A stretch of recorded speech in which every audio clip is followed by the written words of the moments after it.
আসলে কুখ্যাত নাস্তিক ব্লগার বুদ্ধিজীবীদের ফাঁসির দাবিতে আজকে ঢাকায় কর্মসূচি ছিল।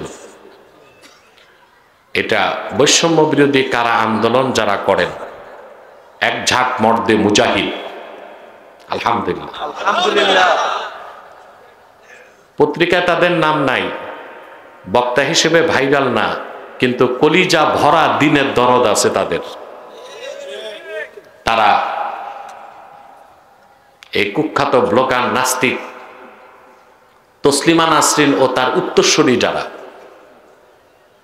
বিশেষ করে রাখাল রাহা আর ইডেন কলেজের প্রফেসর, তার উপর আল্লাহর গজব নাজিল হোক, সোহেল গালেব, এদের ফাঁসির দাবিতে, শাস্তির দাবিতে বাইতুল মোকাররম উত্তর গেটে মহাসমাবেশের আয়োজন তারা করেছিল। আমি অধম সেখানে যেতে পেরেছি, আল্লাহ আমাকে সৌভাগ্য দিচ্ছেন।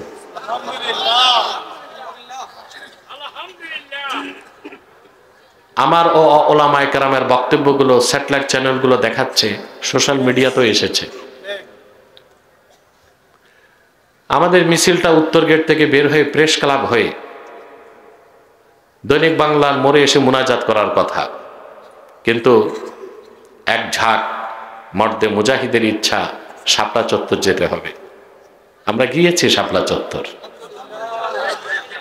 12 বছর পরে আবার শাপলা চত্বরে আমরা উপস্থিত হয়েছি। ফেসিবাদী সরকারের পতনে শুরু হয়েছিল শাপলা চত্বর থেকে আন্দোলন।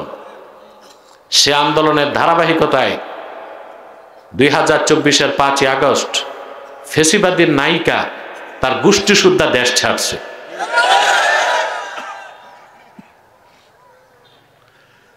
কিন্তু আমাদের দাবিগুলো তো আদায় হয় নাই।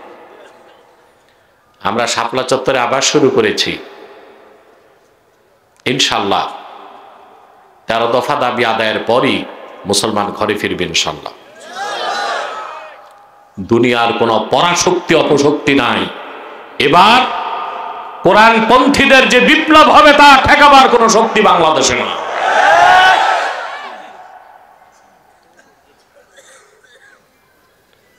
আপনি আরো দেখছেন আমার বক্তব্যটা তসলিমা নাসরিন তার পেজে ছাড়ছে, ছেড়ে বলতেছে আমাদের কবে জেলে ভরবে। এই ভ্রষ্টা নারীটা বুঝে না, মুসলমান জেলকে ভয় পায় না, ফাঁসির রশি ভয় পায় না, সাতার জেল দিয়া মুসলমানদের থামানো যাবে। তো সেখানের কর্মসূচি শেষ করে বাসায় আসতে আসতে তো মাগরিব, একটু বিশ্রাম নিয়ে আসার পরে আরো কিছু ভাই যারা আল্লাহ দ্বীনকে নিয়ে ফিকির করে তারা উপস্থিত হয়ে গেছেন। এদেরকে সময় দিয়ে আমি রওনা হয়েছি। আসতে একটু দেরি হয়েছে, আপনারা কষ্ট পেয়েছেন। বিশ্বাস রাখি আপনাদের ভাইকে আপনারা ক্ষমা সুন্দর দৃষ্টিতেই দেখবেন ইনশাআল্লাহ। আমাকে যারা গাইড করেছে তারা এমন একটা সড়কে আমাকে ঢুকাইছে, আমার মনে হলো দ্বিতীয় বিশ্বযুদ্ধে যে বোমা পড়ছে আর ঠিক হয় নাই, কাজ হয় নাই।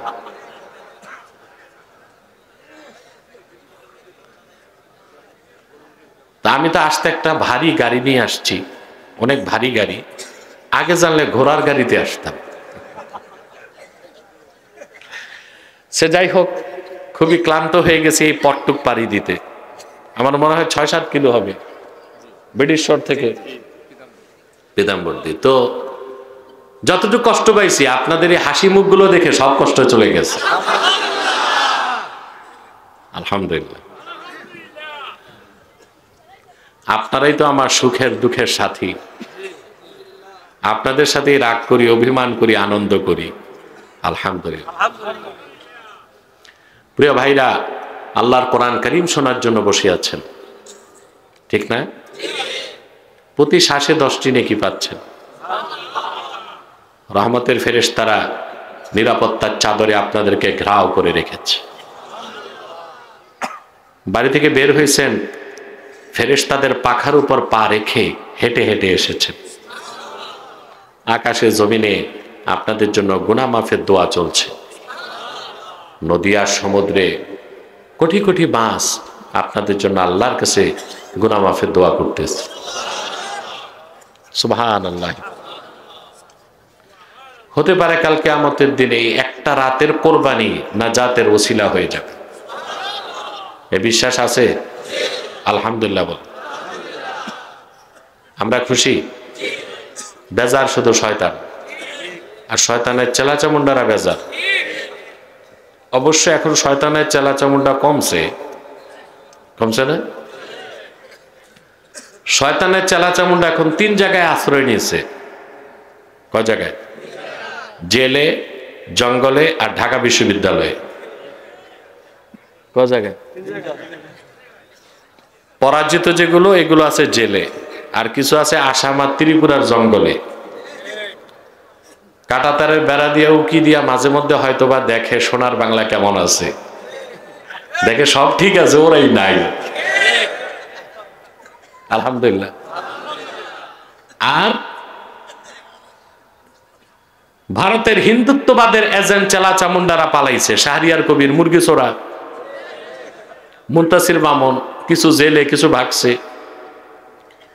আর সিআইআর মোসাদের মদত পুষ্ট নাস্তিক ব্লগার বেঈমানগুলো এখন অবাধে কাজ করে যাচ্ছে ঢাকা বিশ্ববিদ্যালয়ে, ইডেন কলেজে। এদের 20 দাঁত ইনশাল্লাহ উপরে দিব বাংলার মাটি থেকে। প্রস্তুত আছেন? তো শয়তান বেজা। আগে মাহফিল করলে অনুমতি লাগতো। আউল গান, ফাউল গান, বাউল গান, ডিজে পার্টি, পয়লা বৈশাখ, কোনো অনুমতি নাই। তাফসিরুল কোরআন অনুমতি লাগে। শর্তই দিত 34টা, যেন বিরক্ত হয়ে মানুষ মাহফিল করা ছেড়ে দেয়। কিন্তু নির্বোধের গোষ্ঠী বুঝতে পারে নাই যে দেশের যুবকরা আল্লাহর কোরআনের জন্য রক্ত দিতে জানে, হাজার শর্ত দিয়ে আল্লাহর কোরআনের মিশন থেকে তাদের সরানো যাবে না। টের পাইছে? কথা বলেন। শুধু পাইছে না, হারে হারে। পরাজিত শক্তি থেকে বিজয়ী শক্তিকে শিক্ষা নিতে হবে। বাংলার মাটি আল কোরআনের ঘাঁটি। কোরআন, সুন্নাহ, ইসলাম আর মুসলমানকে চ্যালেঞ্জ করে বাংলাদেশে বিগত কালেও কেউ রাজনীতি করতে পারে নাই, ভবিষ্যতেও পারবে না ইনশাআল্লাহ। যারা আসবে তারা যদি শিক্ষা না নেয়, তারাও কিন্তু হোঁচট খেতে পারে। তো শয়তান বেজার। শয়তান কি অসহসা দিতে পারবে? আমরা গুনাহ মাফ করে দোয়া করে নিষ্পাপ বেহেশতি আল্লাহওয়ালা হয়ে যেতে চাই। কারা কারা হাত তুলে দেখেন? হাত লম্বা করেন। আল্লাহ কবুল করুন, আল্লাহ মঞ্জুর করুন।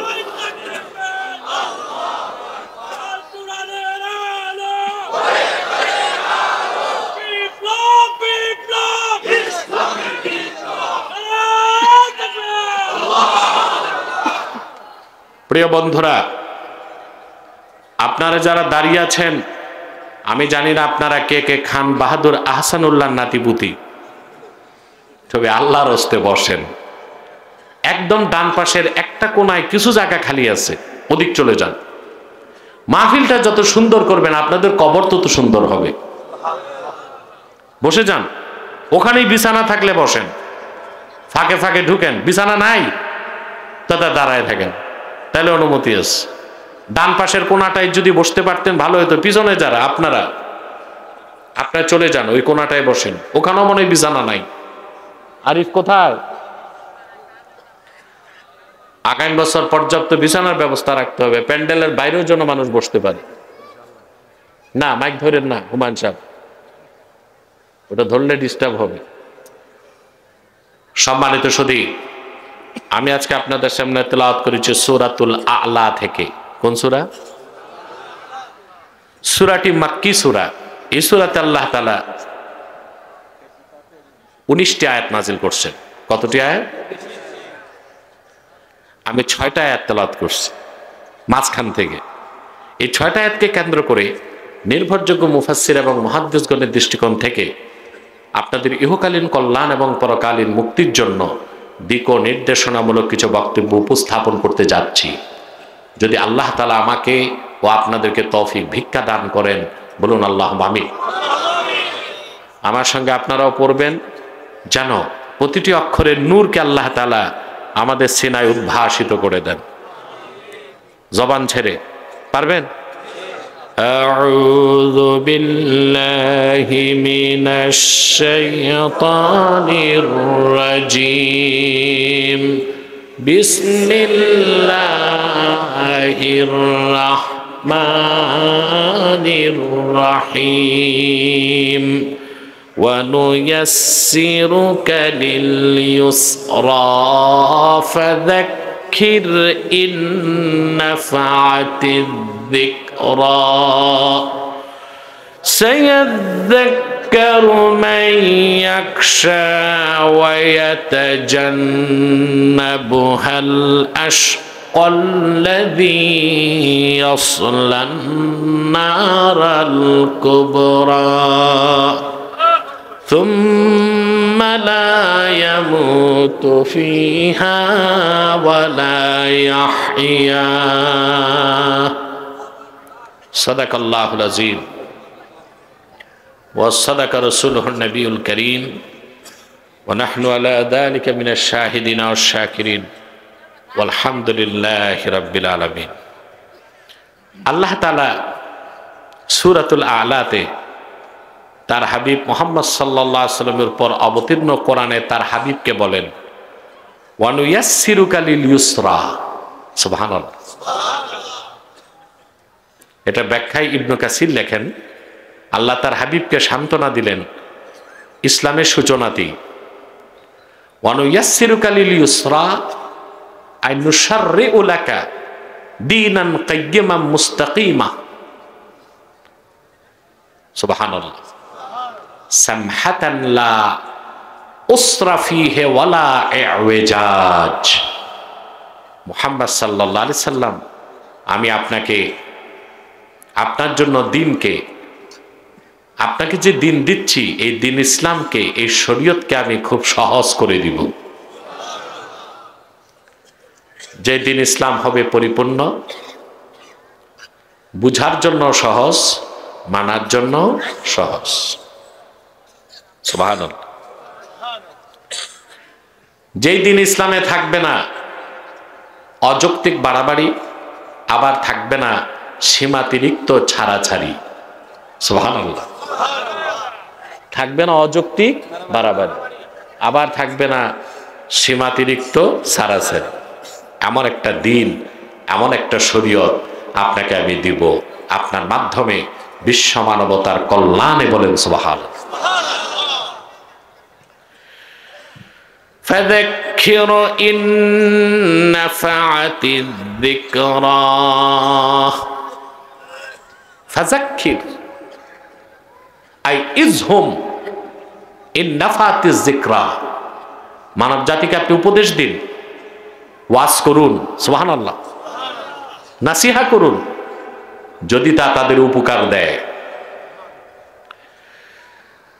সায়াযাক্কারু মান ইয়াখশা ওয়া ইয়াতাজান্নাবুহাল আশকা। অবশ্যই কোরআনকে, কোরআনের নসিহতকে, আপনার নসিহতকে গ্রহণ করবে সেই যে মহান আল্লাহকে তাজিমের সাথে ভয় করে। তর্জমাটা করলাম তাজিমের সাথে ভয় করে, শুধু ভয় করে বলি নাই, তাজিমের সাথে। এখানে ব্যাখ্যা আছে, সামনে বলবো ইনশাআল্লাহ। ওয়ায়াতাজান্নাবুহাল আশকা। আর এই কোরআনের নসিহা থেকে দূরে সরে যাবে, দূরে থাকবে ভাগ্য বিপন্ন গোমরাহ পোড়া কপাল। الذي يصلى النار الكبرى। কোরআনের নসিহতকে যে গ্রহণ করবে না সেই পাপিষ্ট কাফের অবিশ্বাসী, সে প্রবেশ করবে বড় আগুনের মধ্যে, বড় জাহান্নামে। সুম্মা লা ইয়ামুতু ফিহা ওয়ালা ইয়াহইয়া। আর অবিশ্বাসী কাফের সে জাহান্নামে অবস্থান করবে অনন্তকাল, সেখানে সে বেঁচেও থাকবে না, আবার একেবারে মরেও যাবে না। এই বাম পাশটা খুব ডিস্টার্ব করতেছেন আপনারা, সভ্য মানুষ, ভদ্র মানুষ, এটা মতলব না, আকার ঋষিকার নাই, মতলব। এর মানে এই এলাকার লোক সহজ সরল নাকি? এজন্যই কি আকার রসিকার নাই, না এটা হয়েছে এমনি নামটা? ডিস্টার্ব করা যাবে না, একদম এই পাশ ছাড়েন, বাম পাশ ছাড়েন, সামনে যান। আর কোনো মানুষ উঠা বসা করবেন না। আমি নিজেই অসুস্থ এবং ক্লান্ত, খুব কম সময়ে অতীব জরুরি কথাগুলো বলেই আমি বিদায় নিব ইনশাল্লাহ। আবারও বলছি, বাম পাশ ছাড়েন, সামনে যান, সব সামনে যান। আরটু পরিষ্কার হয় না মাইক? সম্মানিত সুধী, খেয়াল করছেন, আল্লাহ তার হাবিব মুহাম্মদ সাল্লাল্লাহু আলাইহি ওয়াসাল্লামের মাধ্যমে যে দিন দিয়েছেন ইসলাম, তা খুব সহজ, বুঝতেও সহজ, মানতেও। দেখেন, আল্লাহর হাবিব সাল্লাল্লাহু আলাইহি ওয়াসাল্লাম ১৫০০ বছর আগে দিন ইসলামের দাওয়াত দিলেন, আর সে দিনকে আল্লাহ পরিপূর্ণ করে দিলেন। আল্লাহর দিনের দাওয়াত শুরু করছেন আদম আলাইহিস সালাম। কে? নবীর পরে নবী আসতো, নবীর পরে নবী আসার অন্যতম কারণ ছিল তিনটা। তার একটা ছিল, পূর্বে যত নবী এসেছেন সব ছিলেন আঞ্চলিক নবী। কি নবী? একটা অঞ্চলের নবী, একটা জাতির নবী। সেজন্য দেখা যেত এক অঞ্চলে একজন নবী আসলে এক জাতির নিকট, আরেক জাতির নিকট, আরেক দেশে আরেক নবী আসত। হযরত ইউসুফ ছিলেন নবী মিশরে, তার বাবা ইয়াকুব ছিলেন নবী কেনআনে। একজন বাবা, একজন ছেলে। সুবহানাল্লাহ। হযরত ইব্রাহিম ছিলেন পয়গম্বর, তার ছেলে, বড় ছেলে ইসমাইল, তিনিও ছিলেন নবী। আরেক ছেলে ইসহাক, তিনিও ছিলেন নবী। মুসা আর হারুন এক দেশে এক জাতির কাছে আসছেন, বড় ভাই হারুন, ছোট ভাই মুসা, দুজন ছিলেন নবী। নবীর পর নবী আসার তিনটা কারণের অন্যতম কারণ ছিল এটা একটা। কিন্তু আল্লাহ রাব্বুল আলামিন লাখের উপর পয়গম্বর পাঠিয়েও যেই দিনকে পরিপূর্ণ করেন নাই, মুহাম্মদ সাল্লাল্লাহু আলাইহি সাল্লামকে ১৫০০ বছর আগে প্রেরণ করে দিন ইসলামকে পরিপূর্ণ করে দিলেন, দিনটাকে সহজ বানায় দিলেন। তার কারণ হচ্ছে, পূর্বের নবীরা ছিলেন আঞ্চলিক নবী, আর আখিরি নবী মুহাম্মদ সাল্লাল্লাহু আলাইহি সাল্লাম, তিনি ছিলেন বিশ্ব নবী, সৃষ্টি জগতের নবী।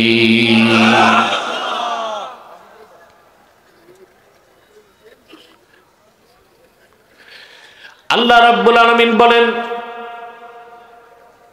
কুল ইয়া আইয়ুহান নাসু ইন্নী রাসূলুল্লাহি ইলাইকুম জামিআ।